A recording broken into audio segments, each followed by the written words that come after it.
ሰላም ጤና ይስጥልን ክቡራትና ክቡራን አድማጭ ተመልካቾቻችን፣ በዛሬው ዕለት እነዚህን አራት መላ ሀገሪቱ ያናወጡ አበይትና ወቅታዊ ጉዳይ በዝርዝር ይዘንላችሁ ቀርበናል። አርዕስቱን ማስቀደም ጀምራለን። በትግራይ አየር ላይ መታየት የጀመሩት ያልታወቁ ድሮኖችና በዋና ከተማ መቀሌ ስር የከበበው አዲስ የፖለቲካ ፍጥጫ ተጠናክሮ ቀጥሏል። እንመለከተዋለን። በሌላ በኩል በሰራችሁት መንገድ ሁሉ ታክስ ትከፍላላችሁ የተባሉት የተሽከርካሪ ባለቤቶችና በሀገሪቱ የኢኮኖሚ ማሻሻያ ስም እየወጡ ያሉ አዳዲስ የግብር ውሳኔዎች አስደንጋጭ መረጃ ይፋ ሆኗል። እንመለከተዋለን። ከፍተኛ ድንጋጤ ሀዘን የፈጠረው የሚሶድ ተወዳዳሪ እህት አሳዛኝ የአዲስ አበባው ግድያና ፖሊስ 10 ተጠርጣሪ በቁጥጥር ስር መዋሉን ይፋ አድርጓል። እናም ፋኖ ተስፋ እየቆረጠ ነው ከሚለው የመከላከያ አዛዥ መግለጫ ጀርባ በደብረ ታቦር፣ በጎጃም በፖሊስ ጣቢያዎች ላይ የተፈጸመ መብረቃዊ ጥቃት ዝርዝር በይፋ መረጃው ይፋ ሆኗል። ሌላው መንግስት የትግራይ ኃይል ወይም ህወሓትን ይዋጋልኛል ብሎ ያደራጀው ኃይል ከባድ መሳሪያዎች ታንኮችን ጨምሮ ወደ ትግራይ ኃይሎች መቀላቀሉ ተሰምቷል። ይህን ተከትሎ በጌታቸው ረዳና በጠቅላይ ሚኒስትር አብይ አህመድ ቅራኔ ተፈጥሯል ተብሏል። ለምን በስፋት የምናጋራ ይሆናል። ክቡራን አድማጭ ተመልካቾች አብራችሁ ቆዩ። እኔንና ሌሎች በርከት ያሉ መረጃዎችን ታደምጣላችሁ። በድጋሚ አብረን እንቆይ። ዛሬ በትኩረት የምንመለከተው በትግራይ ክልልና በፌዴራል መንግስት መካከል ስላለው ወቅታዊ የፖለቲካ ውጥረት፣ ስለ ድሮኖች እንቅስቃሴና በስፋት እየተወራ ስላለው አዲስ ክስተት እናስቀድም። የተለያዩ የዜና ምንጮች እንዳመላከቱ ከሆነ በትግራይ ክልል አየር ላይ ያልታወቁ ድሮኖች መታየታቸው የኃይል አጠቃላይ ወደ ድንበር መጠጋቱን አዲስ ስጋት ፈጥሯል ተብሏል። ወደ መረጃው ስናምራም ከቅርብ ጊዜ ወዲህ በፌዴራል መንግስትና በትግራይ ክልል አመራር መካከል ያለው የፖለቲካ ውጥረት ዳግም ማንሰራራቱ ተገልጿል። የወጡ መረጃዎች እንዳመላከቱ ከሆነ በመቀሌ ከተማና አካባቢዋ ማንነታቸው ያልታወቁ ድሮኖች በአየር ላይ ሲበሩ መታየታቸውን የአየር ኃይል አዛዥ ሌተናንት ጀነራል ይልማ መርዳሳ በስብሰባው መግለጻቸው ተገልጿል። ይህ ክስተት በአካባቢው አዲስ ወታደራዊና የደህንነት ስጋት መደቀኑ ተገልጿል። በሌላ በኩል ከፌዴራል መንግስት ጋር አብረው ይሰራሉ ተብለው የነበሩ አካላትና የታጠቁ ኃይሎች ከባድ መሳሪያን በመያዝ ወደ ትግራይ ኃይሎች ተቀላቅለዋል የሚሉ መረጃዎች እየወጡ ቀጥለዋል። ይህንን ተከትሎ በጠቅላይ ሚኒስትር አብይ አህመድና በአማካሪው በአቶ ጌታቸው ረዳ መካከል ከባድ የፖለቲካ ቅራኔ መፈጠሩና አቶ ጌታቸው ረዳ ላይ ጥብቅ የክትትልና የቁጥጥር አሰራር መደረጉ ተገልጿል።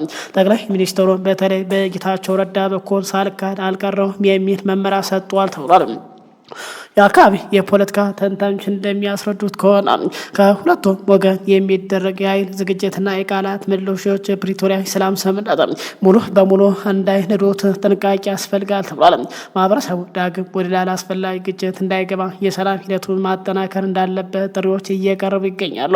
በመንግስት የሚደገፈው ራሱን ነጻ መሬት ብሎ የሚጠራው የነጌታቸው ረዳ ኃይል ጋር ህወሓትን ይዋጋል ተብሎ ሲጠበቅ አፈሙዞን ወደ ገዢው መንግስት ማዞሩ ተገልጿል። ያለበት በትግራይና በፌዴራል መንግስት ያሉ ኃይሎች ሁለቱን ክተት መከት በማለት ላይ እና የተለያየ ዶክመንታሪ በመልቀቅና ኃይላቸውን በይፋ እያዘጋጁና ወደ ድንበር እያስጠጉ መሆናቸውም ተገልጿል። መንግስት በተገነቡ መንገዶች ላይ በሚንቀሳቀስ ተሽከርካሪ ላይ አዲስ ግብር ልጥል ነው ሲል ገልጿል። ጉድ ሳይሰማ መስከረም አይነጋ ይላሉ አበው። በአጠቃላይ ከጥቂት ዓመታት በፊት ሀገሪቱ ያጋጠማትን የውጭ ምንዛሪ እጥረት ለመቅረፍ መንግስት ከዓለም አቀፍ የገንዘብ ተቋም ወይም ጠቅላይ ሚኒስትር አብይ አህመድ በተደጋጋሚ ከአይኤምኤፍ መበደር ከእናት ወይም ከአባት መበደር ነው በማለት በሚገልጸው ጋር የብድርና የኢኮኖሚ ማሻሻያ ውይይቶች ማድረጉ ይታወሳል። በዚህ መሰረት የኢኮኖሚ ማሻሻ ተግባራዊ ለማድረግ የወጡ መስፈርቶች ቅድመ ሁኔታ መሬት ሲወርዱ በዜጎች ላይ የሚጣሉ ግብሮች ማስተካከል፣ የመሰረታዊ አገልግሎት ውሃ፣ መብራት፣ የባንክ አገልግሎት፣ ቴሌ ደጎማዎች ደረጃ በደረጃ ማንሳት እንዲሁም የውጭ ምንዛሬ ተመን ለገበያ ከፍ ማድረግ የሚሉ ነጥቦች እንደሚገኙበት ይታወሳል። ይህን ተከትሎ የውጭ ምንዛሬ ተመን ለውጥ በመደረጉ የምንዛሬ ዋጋ በመጨመሩ በሀገሪቱ የኑሮ ውድነትና የዋጋ ንረት እንዲያጋጥም ምክንያት ሆኗል ተብሏል። አገልግሎቶችና የታሪፍ ጭማሪ በየጊዜው በአጭር ጊዜ በመጨመራቸው በነጋዴ በኢንቨስተሮች ላይ ከፍተኛ የኢኮኖሚ ጫና መፍጠሩ ተገልጿል። በቅርቡ ሻለቃ ኃይሌ ገብረስላሴ በሰጠው ቃለ መጠይቅ የመንግስት የታክስና የግብር ጭማሪ አቅምን ያገናዘበ ካልሆነ ንግድና ኢንቨስትመንት ሊጎዳ እንደሚችል አስጠንቅቆ በቀጣይ መንግስት ይህንን ያህል ግብር አሁንም መጣሉ የሚቀጥል ከሆነ በአጠቃላይ ኢንቨስትመንቱን ዘግቶ ለመውጣት እንደሚገደድ ማስጠንቀቁ ይታወሳል። በርካታ ባለሀብቶችም ሀገር ጥለው እየተሰደዱ መሆኑ ይነገራል። መንግስት በቀጣይም ከዓለም አቀፍ የገንዘብ ተቋም ተጨማሪ ብድር ለማግኘት ውይይት በማድረግ ላይ እንደሚገኝ በተገለጸበት በዚህ ወቅት አዳዲስ የገቢ አሰራሮች ተግባራዊ ለማድረግ እየሰራ እንደሚገኝ ተገልጿል። ዛሬ በተሰማው መረጃ መሰረት መንግስት በተገነቡ መንገዶች ላይ በሚንቀሳቀስ ተሽከርካሪ ላይ አዲስ ግብር እጥላለሁ ሲል ገልጿል። የምጣኔ ሀብት ባለሙያ የሆኑት አቶ ዋሲሁን በላይ ይህ ግብር በተሽከርካሪ ባለቤቶች ላይ የሚጣል ሲሆን ተሽከርካሪ በመንግስት በተገነቡ መንገዶች ላይ ስለሚንቀሳቀሱ በየዓመቱ ደጎስ ያለ ግብር ይጥላሉ ብሏል። ይህ ከመደበኛው የተሽከርካሪ ዓመታዊ ምርመራ ወይም ቦሎ ጋር ተያይዞ ሊመጣ የሚችል ግዴታ ብሏል። የምጣኔ ሀብት ባለሙያው እንደገለጸው ግብር አጣጣሉ እንደ ተሽከርካሪ አይነትና እንደሚያመነጨው ጭስ ካርቦን ሊለያይ እንደሚችል ተናግሯል። በአጠቃላይ የማለ ብዙ ጭስ የሚለቁ አሮጌ ተሽከርካሪ ከፍተኛ ግብር እንዲከፍሉና አዳዲሶች ደግሞ የተመጣጠነ እንዲከፍሉ ሊደረግ ይችላል ሲሉ ገልጿል። ይህ አሰራር በሌሎች ሀገራት ለምሳሌ በኬንያ፣ በሩዋንዳ፣ በአውሮፓ ሀገራት የተለመደ ነው ሲሉ ገልጿል። መንግስት ለመንገድ ጥገና የሚውል ተጨማሪ ገቢ እንዲያገኝ ያስችለዋል። ግብሩ በከተሞችና በክልሎች የሚሰበሰብ በመሆኑ የአካባቢ መስተዳደር የራሳቸው የልማት በጀት እንዲያሳድጉ ትልቅ እድል ስለሚፈጥርላቸው በፌዴራል መንግስት ላይ ያለውን የገንዘብ ጫና ይቀንሳሉ። ይህ የታክስ ፕሮፖዛል በሚኒስትሮች ምክር ቤት ተዘጋጅቶ ለምክር ቤቱ ለማቅረብ ዝግጅት እየተደረገ መሆኑን ገልጿል። አቶ ሲሆን አክለው ዝርዝር ደንቦች፣ መመሪያዎች ወጥተውለታል ወደ ተግባር እንደሚገባም የኢኮኖሚ የገቢ ምንጭ እንደሚሆን እንደሚጠበቅም ተናግሯል። ከዚሁ ገበር ጋር የሚገኘው ገቢ በአጠቃላይ የሀገር ውስጥ ምርት ጂዲፒ 0.2 በመቶ ድርሻ ይኖረዋል ተብሎ ይጠበቃል። ከዚህ በተጨማሪ መንግስት በቀጣይ መንግስት በሰራቸው ኮሪደር ላይ የሚንቀሳቀሱ ሰዎች በተመሳሳይ የኮቴ ግብር ሊጣልባቸው እንደሚችል መረጃው ጠቁሟል። ሌላው በጠራራው ፀሐይ ከአዲስ አበባ ላይ ታግተው አዲስ አበባ የተገደለችዋን በተመለከተ አዳዲስ መረጃዎች እየወጡ ቀጥለዋል። በአውሮፓውያን 2026 በሚካሄደው ሚስ ወርልድ የቁንጅና ውድድር ላይ ኢትዮጵያን ለመወከል ዝግጅት እያደረገች የምትገኘው የሩት ይርጋለም ታላቅ የልብስ ዲዛይነሯ ቅዱስ ይርጋለም በግፍ መገደሏን ተከትሏል። የአዲስ አበባ ፖሊስ ዋና ጠቅላይ መምሪያ በቁጥጥር ስር ያዋላቸው ተጠርጣሪና የምርመራ ሂደቱን ይፋ አድርጓል። ወደ አሳዛኝ ዝርዝር መረጃም ስናምራ እድሜዋ 30 የነበረው የልብስ ዲዛይነሯ ቅዱሳን ይርጋለም የአገሯን ባህል ለማስተዋወቅ በልዩ ልዩ የአገሪቱ ክፍሎች ጉብኝት ላይ ከነበረችው እህቷ ሩታ ይርጋለም ተራርቃ በነበረችበት የታገተች ሲሆን በኋላም አሳዛኝ ህይወቷ ማለፉ ተረጋግጧል። የአዲስ አበባ ፖሊስ ዋና ጠቅላይ መምሪያ የህዝብ ግንኙነት ኃላፊ ኮማንደር ቶማስ እሸቱ ለቢሲ እንደገለጹት በድርጊቱ የተጠረጠሩ የሩት የቀድሞ የቅርብ ጓደኛና ፍቅረኛዋ ከሌሎች 8 ተጠርጣሪ ጋር በቁጥጥር ስር ውለው ምርመራ እየተደረገ ይገኛል ብሏል። ፖሊስ እንዳስታወቀው ተጠርጣሪ ወንጀሉን የፈጸሙት የገንዘብ ጥቅም ለማግኘት በማሰብ እንደሆነ በሰጡት ቃል አምነዋል። ተጠርጣሪዎች ታጋቿን ለማስለቀቅ ከቤተሰቦቿ 2.5 ሚሊዮን ብር ጠይቀው እንደነበር ድርጊቱን በምን መልኩ እንደፈጸሙት እማኝ ባሉበት ቦታው ድረስ በመውሰድ ማሳየታቸው ኮማንደር ገልጿል።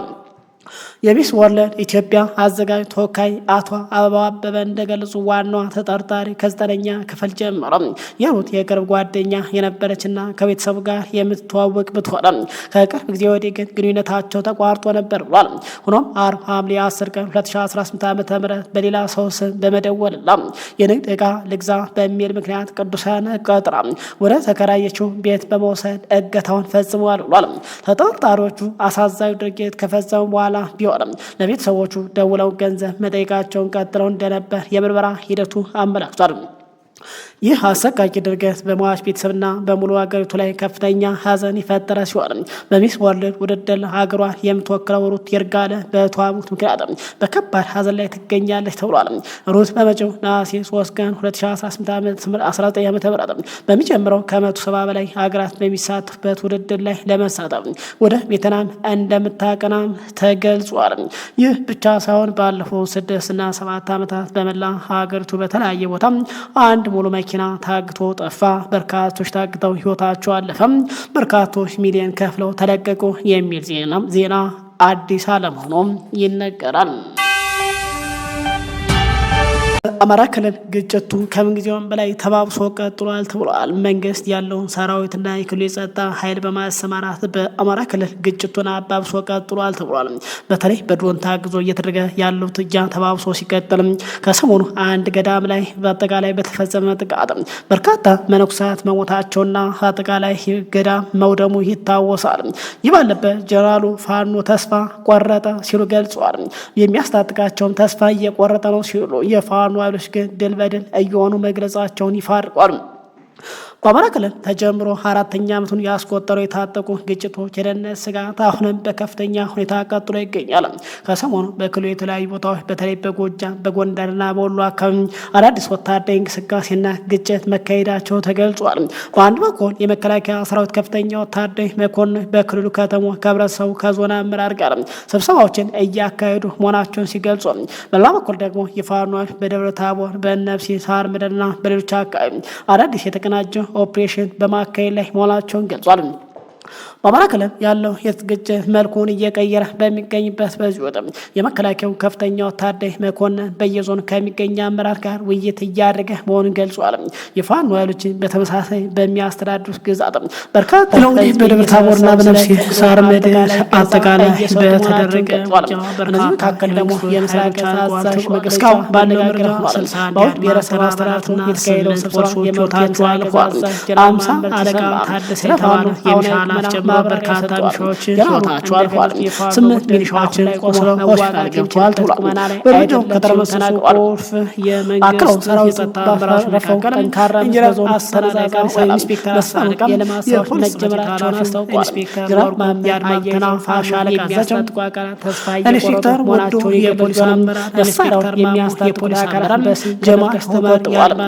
ጋንተላሬን በርካታ ሄሊኮፕተር የብረሰሽ ይገኝበታል ተብሏል። የታጠቁ መሳሪያዎች ከተማረኩት መካከል እስካሁን ተሟቀረ ከሁለት ውጊያ እንደሆነና አመጣጥ ይህ አለበት የፋኖ ወታደር እርምጃ መግለጫዎችን ተጠናክሮ ቀጥሏል። በላኩ የአማራ ፋኖ በርካታ ተወካዮች በደብረ ታቦር ከተማ አጠቃላይ ሙሉ ወረዳዎች ላይ ጫንተኛ ጥቃት መፈጸማቸውን ፋኖ በቁጥጥር ስር ከነዚህ መካከል በደብረ ታቦር ከተማ በአጠቃላይ በአማራ ክልል ያለው ግጭት የሚገኝ የጀነራል ሰዓት የፌዴራል መንግስት ክፍለ ጦር እንደሆነ የትግራይ ከተማ ቴዎድሮስ ክፍለ ከተማ ተጠናክረው ቀጠሉ። በሩስም ፖሊስ ጣቢያ ላይ የሌሊት ያስተፍሮ ተብሏል። ቦታው ተሳታፊ የሀገር ሰላም ሰፊ ቁሳቁስ ከልጥሞ ወደ ማቁ እንደሆነ በርካታ መሳሪያ ማርኮ በዚህ በኩል አዲስ አበባ ላይ ወደ 4000 ሰዎችን ሰብስቦ ምክክር እያነሳለበት ሳታም በሀገሪቱ ያለው ግጭት ግን ተባብሶ የሚንቀሳቀስ ገልጿል። በእነሱ ወረዳ ሳይመርጦ ቢያና ዲፖ አለምላ ምርጫ የመንግስት አካላት ላይ በሰላም ድንገተኛ ጥቃት ሰላም ሀገራችን በርካታ የጦር መሳሪያ መማረካቸውን ይፋ አድርጓል።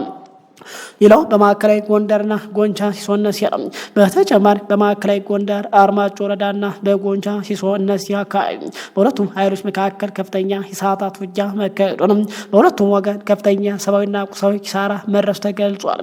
ይህ በየአካባቢው እየተጠናከረ የመጣው ወታደራዊ እንቅስቃሴ በሰላማዊ ዜጎች ዕለታዊ እንቅስቃሴና በአካባቢ ማህበራዊ ኢኮኖሚያዊ ህይወት ላይ አሁንም ከፍተኛ ጥላ ማሳደሩን ቀጥሏል ተብሏል። በተለይ በመንግስት በኩል የታጠቁ ኃይሉ ተስፋ እየቆረጡ እየተዳከሙ እንደሆነ ሲገልጽም በፋኖ በኩል ደግሞ በትልልቅ ከተሞች ወረዳዎች ላይ ጥቃት እየፈጸሙ እንደሆነ የሚወጡ ዘገባዎች በውጊያው ቀጠና ያለው ሁኔታ እጅግ ውስብስብ መሆኑን ያሳያል ተብሏል። ሌላው የሰላማዊ ዜጎች ስጋት ነው። ግጭቱ አራተኛ ዓመቱን ባስቆጠረበት በዚህ ወቅት በየቀኑ የሚካሄደው አውደ ውጊያ በመሰረተ ልማት በሰላማዊ ዜጎች ላይ ደህንነት ላይ የሚያስከትሉት ጉዳት አሳሳቢ በመሆኑ ውጥረቱ በዘላቂነት ለመፍታት ንግግሮች እንደሚያስፈልጉ ይገመታል ተብሏል። ሌላው እንግዲህ በደብረ ታቦርና በነብሲ ሳር ምድር አጠቃላይ በተደረገ ውጊያ በርካታ የመንግስት ኃይሎች አልቀዋል ተብሏል። እስካሁን ባለው መረጃ 61 የአድማ ብተና አባላትና 8 ፖሊሶች ህይወታቸው አልፏል። 50 አለቃ ታደሰ የተባለ የሚሊሻ ኃላፊ ጨምሮ በርካታ ሚሊሻዎች ህይወታቸው አልፏል። 8 ሚሊሻዎችን ቆስለው ሆስፒታል ገብተዋል ተብሏል። በእርምጃው ከተረመሰሱ ቁልፍ የመንግስት የጸጥታ አመራሮች መካከል ኢንጂነር 10 አለቃ ወይ ኢንስፔክተር 10 አለቃ የፖሊስ ጽሕፈት ቤት ኃላፊው ኢንስፔክተር ወርቁ የአድማ ብተና ሻለቃ አዛዥ ኢንስፔክተር ወዶ የፖሊስ አመራር፣ ኢንስፔክተር ማሞ የፖሊስ አመራር፣ ጀማል ሆመር የአድማ ብተና ጋንታ መሪ፣ ነጋሽ የዲሽቃ ተኳሽ ይገኝበታል ተብሏል። በዚህ ኦፕሬሽን እንግዲህ ከተማረኩት መካከል እስካሁን 1 ዲሽቃ ከ2 ዲሽቃ ሸንሸልና 5 ሳጥን ተኳሽ ጋር 2 ብሬን ከበርካታ ተኳሽ ጋር 79 ክላሽንኮቭ ጠመንጃ በርካታ ተኳሽ ጋር በርካታው ጥቁር ክላሽ ሲሆን 5 የመገናኛ ሬዲዮ አጠቃላይ ሙሉ ሎጂስቲክስ የጫነ 1 የጭነት ኤፍኤስአር መኪና በቁጥጥር ስር አውለናል ሲሉ ገልጸዋል። በአጠቃላይ በአማራ ክልል ያለው ግጭት ተባብሶ በቀጠለበት ሰዓት የፌዴራል መንግስትና እንዲሁም የትግራይ ኃይሎች መካከልን ፍጥጫዎች ተጠናክረው ቀጥሏል። በድንበር አካባቢ ኃይላቸውን እያስጠጉ ነው ተብሏል። ይህን ተከትሎ እንግዲህ የሀገሪቱ ሰላም ጉዳይ ከድጡ ወደ ማጡ እንደሆነ በርካቶች ገልጿል። መንግስት በዚህ በኩል አዲስ አበባ ላይ ወደ 4000 ሰዎችን ሰብስቦ ምክክር እያለ ባለበት ሰዓት በሀገሪቱ ያለው ግጭት ግን ተባብሶ ቀጥሏል ሲሉ ገልጿል። ክቡራን አድማጭ ተመልካቾች ሰዓቱ መረጃ ይመስላል። ከሰዓታት በኋላ በሌላ መረጃ እስክንገናኝ በያላችሁበት ሰላም ቆዩ። ሰላም ለሀገራችን ኢትዮጵያ፣ ሰላም ለመላው ዓለም።